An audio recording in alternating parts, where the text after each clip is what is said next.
The history of the Newcastle to Sydney Flyer is as long and well used as the tracks it runs on. In 1929, the first passenger train left Newcastle bound for Sydney. Known as the Northern Commercial Limited, it was hauled by the famous steam engine 3801. Over the years, the service became known as the Newcastle Flyer, travelling to Sydney 3 times a day, an hour quicker than any other intercity train. In 1969, diesel locos took over from steam, and then came electric locomotives. But now the familiar Flyer carriages have been overtaken by time, and at 20 to 7 this morning, passengers boarded the last Flyer to be drawn by a locomotive.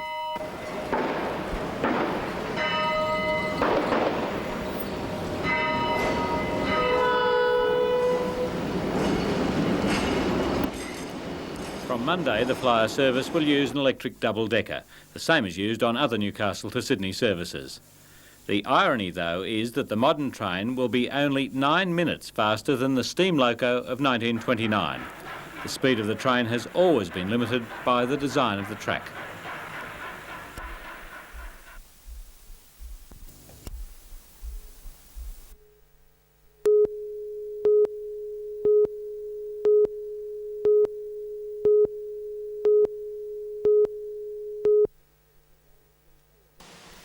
Brigades from 4 Central Coast stations spent an hour battling intense heat and smoke to save the shopping centre, but damage was extensive.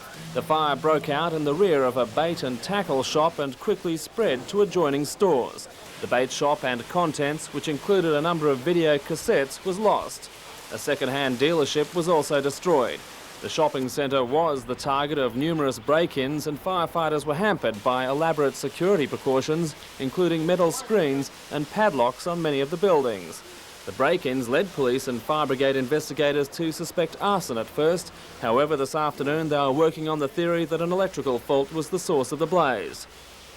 Arson is still suspected at an earlier fire at a storage bay behind the Gateway shopping centre at Gosford. The fire broke out at midnight and swept through an assortment of building materials and display equipment. A $15,000 5.5 metre fiberglass powerboat belonging to the store manager was also destroyed. Police say there is evidence that bolt cutters were used to gain entry to the compound.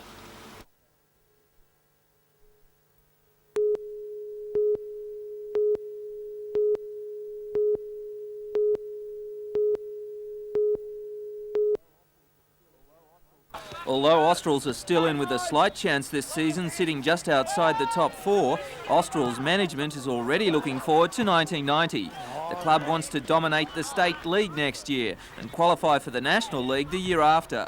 The re-signing of Gallagher is the first step towards that goal. Willie admits this season has been unsuccessful when you look at the points table, but... Successful in the point of view that I've signed up a couple of young players, and I've got a couple of good players under contract for another 12 months, and that all goes well for the future of the club. And it means Willie says with talent such as Costa Kamakamis and Dean McWhirter coming through, and 5 new expected signings, he's confident Australs will be a force next year. Peter Ryan, NBN News.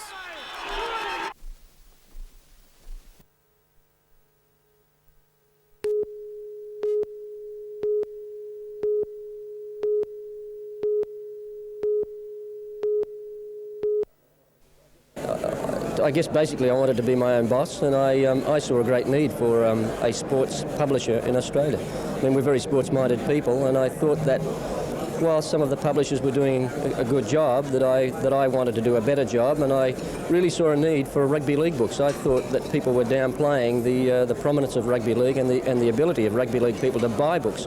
And just quickly, we produced a $35 book on the story of Australian rugby league, which was upmarket, good quality. And we sold out. And I think that supports the fact that rugby league people are a middle-class society and will buy, and they love the game. And what's it like working with people such as Jack Gibson and Peter Sterling? Jack Gibson's a terrific fella. He might come across at times as a gruff sort of person, laid back, but he's really a fine man, and he's got a great reason for wanting to do these books too, because all his proceeds go to research into schizophrenia, from which his son suffered, Luke, who died last year. So he's got a genuine reason for wanting the books out and for doing signing sessions. Sterling was great. I mean, as long as as long as we didn't go to him before 10 o'clock. You know, I mean, we allowed, his day starts at 10, so we had to start with him. Ian, Gary just mentioned there that in writing the book, Sterlo, the story of a champion, that you didn't necessarily need to get to him before 10 a.m. Is he pretty good on the sleep? Yeah, I think Sterlo's been used to keeping gentlemen's hours, actually, Mike, and 10 o'clock his day usually starts, so that's the way we went too. We fitted in with that, and I was bashing on his door at 10 o'clock for a number of mornings. But the thing about Sterlo was that from being the professional he is, from that point onwards, from 10 o'clock onwards, there was a fantastic reaction, support for the project, you know, and he's an extraordinary young bloke in that he has amazing recall of the things that have happened in his life. That's one of the things I think that makes the book so attractive, that he remembers the funny moments and the good moments. Talking about recall, you've followed the little halfback's career all his life. Were there some things that came out that you were a little bit surprised with? Yeah, there's some tomfoolery on kangaroo tours and things that you're aware go on, I guess. But the nice thing about Sterlo is that it is really the happy events that stick with him very strong, and there really are some very funny stories in the book. I think probably my favourite, or one of my favourites, is the story of the day he went to Disneyland with Les Davidson and Cliff Lyons on the American adventure in 1987, and a mirror photographer was with them, with the three of them, and was keen to take a photo of them with Mickey Mouse, who was walking around Disneyland as Mickey is prone to do. It happened to school holidays. Mickey was surrounded by school children at the time, so they put the idea to Mickey, and he thought it was a great idea, but Mickey had trouble getting rid of these kids. That was the problem. So Sterlo said there's this amazing scenes of Mickey karate chopping the kids and kicking the kids and trying to get rid of them, and all the kids wanted to do was hug Mickey Mouse. Sterlo says it's the funniest thing he's ever seen. But there's a lot of good funny stories in the book, yeah. And I think one of the most amazing things in the book, we see a lot of biographies and autobiographies these days, but a lot of people bag a lot of other people that they've been associated with. In this book, Sterlo hasn't got a bad word about anyone, really. No, it was a condition of the book, really. When we first talked to him, he said, I don't want this to be a book where I'm going to be bucketing people. He said, that's not the way I am. I enjoy life, I enjoy football, and I enjoy the people I'm with. By the same token, there are some pretty strong opinions in the book. I think people will be interested to read what Sterlo has to say about Wally Lewis, who is such a controversial character, and Peter really doesn't hold back on his thoughts on Wally. And there's mention of a very strong difference that he had with Frank Stanton, which is reported quite graphically, actually, but it doesn't alter his opinion of Frank as a very fine football coach. But there's some strength there as well, but it was mainly a happy book reflecting the way the fella is. Along with Sterlo, The Story of a Champion, Ian Heads has written a book that I think's just an absolute joy to read.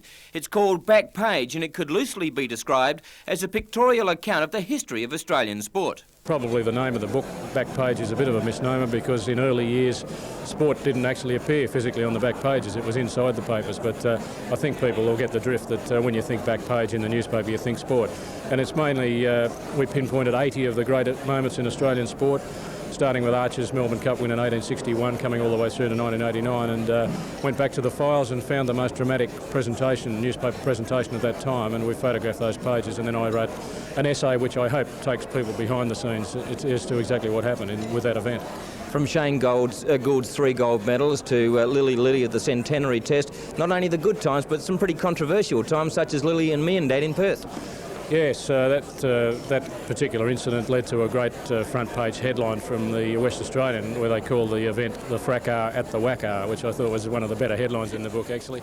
Yes, there's quite a lot of controversy there. There's a brilliant front page actually back in 1954 when an infamous rugby league moment when All Oxford abandoned the England versus New South Wales match, and the Sydney Truth came up with a huge headline which just said "whack!" exclamation mark, with a photograph of the players brawling on the field. But yes, the infamous moments are there. Some of the really good stories, I think, of Australian sport. But there's some wonderful. I really enjoyed doing it. To go back and learn more about Carbon and Farlap and Darcy and Griffo and Walt Bradman, of course, and Dawn Fraser. It was a great thrill for me. Really, it was quite a pleasure, a great honour to be involved with it. Really.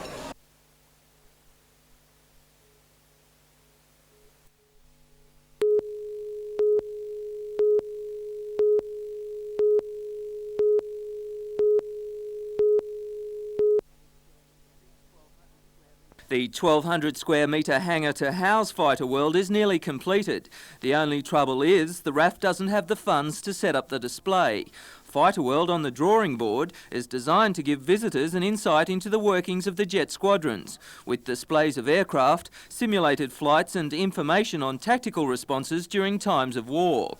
All of which costs money. An extra $1.75 million is needed, and that's just for the first stage of 3 proposed stages. For the last 6 months, the RAF has been canvassing sponsors both in the Hunter and nationally, and one small step towards that target was achieved today, $10,000 from the Newcastle Permanent. Despite the shortfall in funds, the RAF is confident the community will rally behind the project. It is a fairly expensive project even at this level, but yes, we are confident we will get the sponsorship to bring it up to the standard that we expect in this earlier stage.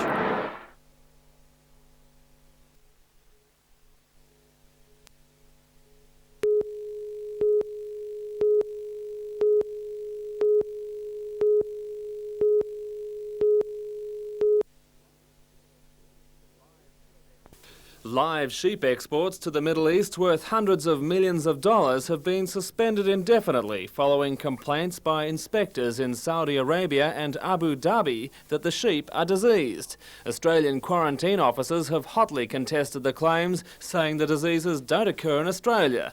They blame internal politics for interrupted exports. The problem couldn't have come at a worse time for Newcastle's Maritime Services Board, which was just months away from beginning a live export program.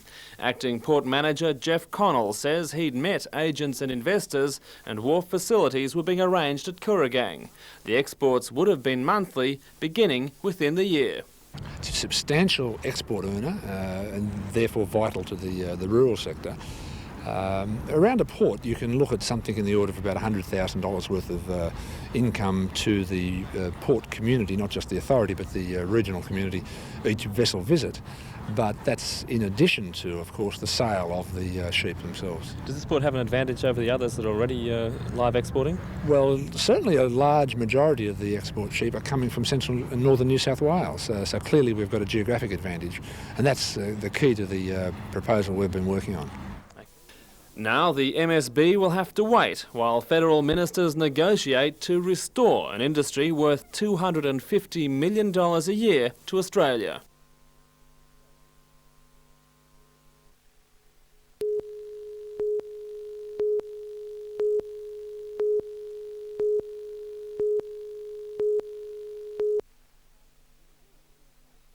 This is Newcastle's Tattersalls Club, not really known among the city's younger set as the home of the Great Rage, but if the club's management has its way, it will soon become a vital niche on the social calendar of every young partygoer. Oh, well, for years now, probably the wildest thing this old dance floor's seen has been the foxtrot and the tango, but as of next Friday night, that's all going to change when 3 wild rock bands hit the stage and hundreds of pulsating, gyrating young bodies hit this dance floor for 4 hours of what they call non-stop raging. It's going to be a sudden change, there's no doubt in the world. I mean, I might upset a few people, it's just the facts of life, I suppose.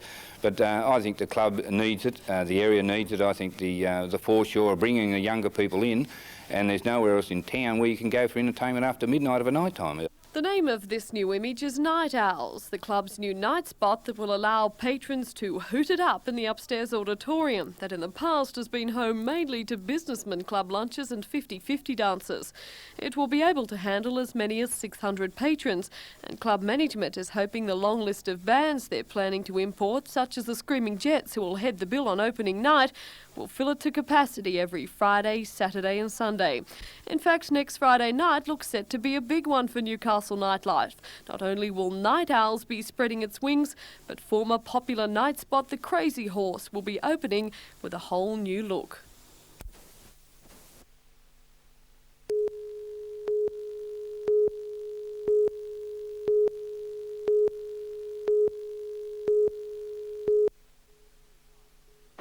Two Thai ministers, public relations officers, local politicians and business representatives toured the Eraring power station.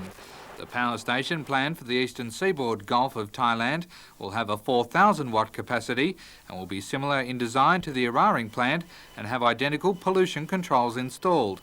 The port facilities will also mirror those in use in Newcastle at Port Waratah. Port General Manager David Boyd says if the local consortium win the contract, it will mean millions of dollars work, not only in design and construction. Well, what it's going to mean is something in the order of 9 to 10 million tonnes of coal per annum for the power station. If our project wins the day, then we will be supplying most of that coal from the Hunter, So it means a lot of coal going out of the port. Thailand Minister for Science, Technology and Energy, Prachab Choisan, says the contract will also mean employment for plenty of human resources. The expertise, particularly from the people from Newcastle, there's got to be somebody here to go there and put up the factory, suppose, and also train the local people in Thailand. The local consortium will make their final submission to the Thai Cabinet in November, and it's hoped the $5 billion contract will be let in early 1990, with work to begin within 2 years. Darren Curtis for NBN News.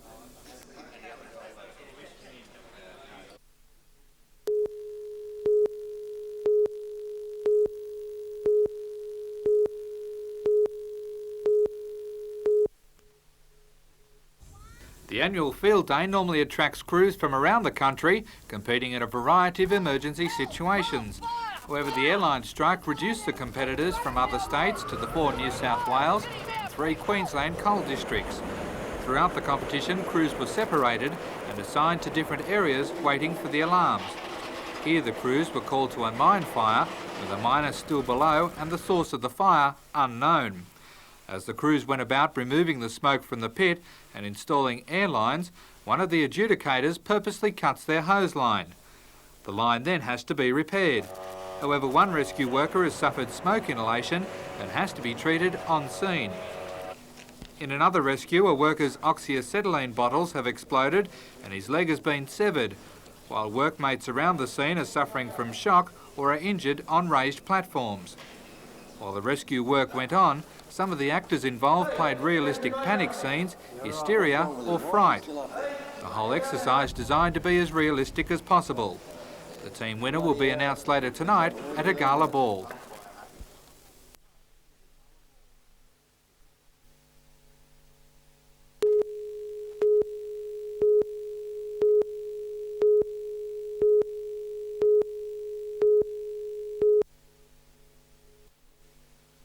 The NBN Children's Advisory Panel commissioned the survey to find out just what children in the Hunter region want to see on television. Students from 7 primary schools are taking part. They're being asked to complete a questionnaire prepared by the Hunter Valley Research Foundation on what they do after school, what their likes and dislikes are, and what they enjoy watching on television. They're also being shown parts of a new NBN program called Funbusters. We're using these small focus groups to show the children a new program segment and get their opinions about it, whether they like it, whether they dislike it, what changes they would make if they had the choice. So what will happen when all that information is gathered together? Well, we'll process the information on their standard viewing habits to give a feedback to Channel 3 for that purpose. But again, the more important part is actually the focus groups. And what will happen there is that on the recommendations of that survey, the program will be designed. And I suppose in a way it's actually letting kids design their own programs, so that we're letting kids choose what kids like, not to have their viewing habits totally dictated by adults. According to Mr O'Connolly, the survey is one of the first of its kind. Has such a survey been carried out before? Not that I'm aware of. We've had a fairly comprehensive look at the literature and there's very little in it. They're often quite restrictive. What we're doing here is, I think, is quite unique.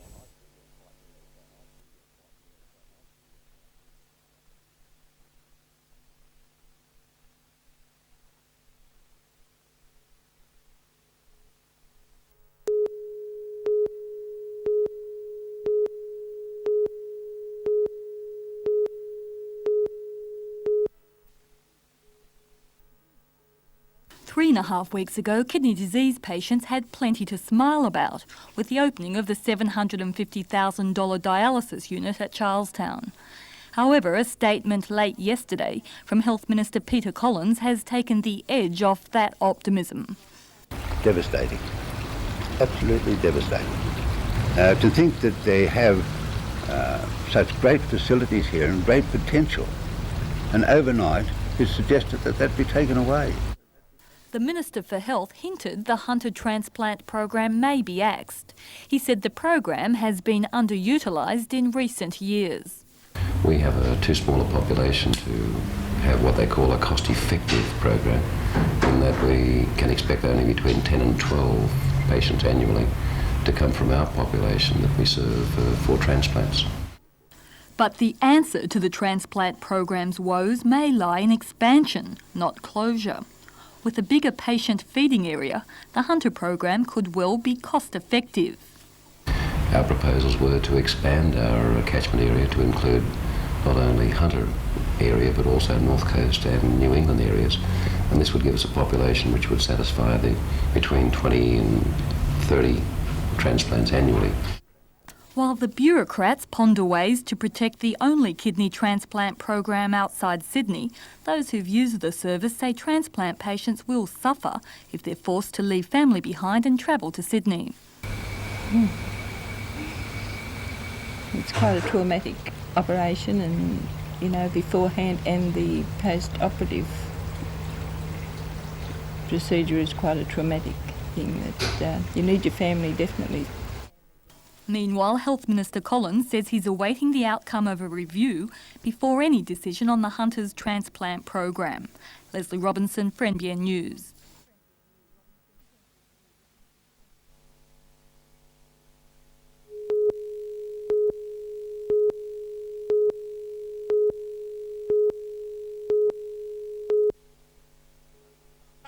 Local club Western Suburbs moved quickly to gain Baker's signature after it became known in league circles that he wanted to return. Neil will return to the Steel City to play as a utility back in the Rosellas lineup and will definitely not depose current captain-coach Mal Graham. West League Secretary Alan Hextall says Neil gave a number of reasons for wanting to get out of Sydney. Only that, you know, he's got a young family now, and he's been in Sydney for quite some time, and he thought, well, it's time for a change and come back here and, as I said, the more relaxed lifestyle. A number of local clubs waved the chequebook in front of Baker, including Lakes. However, Mr Hextall says by the time the Panthers star made his intentions known publicly, the deal had been signed. This deal's been on for around about 6 to 8 weeks. We've had it tied up at that time. Baker will arrive in Newcastle in November in plenty of time for pre-season training and hopefully fully recovered from the celebrations if Penrith make the grand final.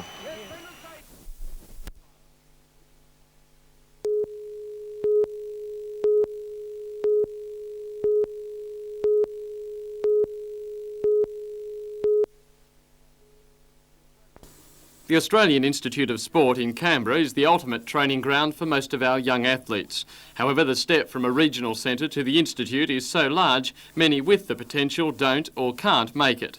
To make that step less intimidating, the state government and the Institute are establishing centres of sporting excellence across the state. One of those will be Newcastle. Although there won't be money for new facilities, a full-time coach will be appointed to give direction to outstanding young talent. We will identify the athletes who have the potential to go on to international level, both at junior and senior ranks, and get them into our centres of excellence where we will provide coaching for them. As the state track and field coach for the Amateur Athletics Association, Jackie Burns visits around 80 schools a year, promoting events and pep-talking the youngsters. You set yourself a realistic goal. You plan it, you set your goals. Then you've got to train. Today, Nelson Bay High students, soon to compete in track and field events in the combined high schools carnival, had the benefit of her advice. For track and field athletics, it's a very individual sport, and they certainly do need a high level of motivation, especially if they're going on to international level. I mean, it's just a 7-day-a-week slog.